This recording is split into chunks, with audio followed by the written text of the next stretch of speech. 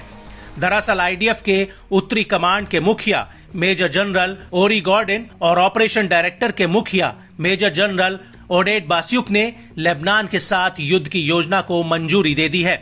IDF ने अपने एक बयान में कहा कि जनरल्स ने एक आकलन कार्यक्रम के दौरान लेबनान में युद्ध की योजना को मंजूरी दे दी है। आईडीएफ का यह भी कहना है कि शीर्ष कमांडरों ने जमीन पर सैन्य बलों की तत्परता बढ़ाने को लेकर भी फैसला ले लिया है।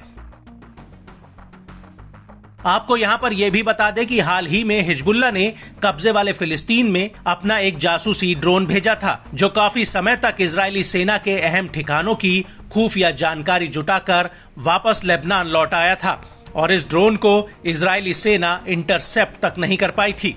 और इसके बाद हिजबुल्लाह ने कहा था कि अब उसके पास आईडीएफ के अहम ठिकानों की जानकारी आ चुकी है और हिजबुल्लाह ने यह भी कह दिया है कि अभी उसके पास ऐसे ऐसे हथियार बचे हुए हैं जिनका युद्ध के मैदान में इस्तेमाल किया जाना बाकी है।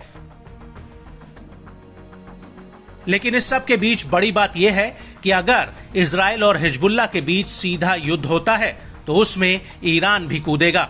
ये बात ईरान के कार्यकारी विदेश मंत्री अली बगेरी कानी ने कही थी। अपने हालिया बयान में उन्होंने कहा था कि अगर इजराइल ने लेबनान पर आक्रमण किया तो वो उसके लिए नर्क साबित होगा जहां से यहूदी कभी वापस नहीं लौट पाएंगे।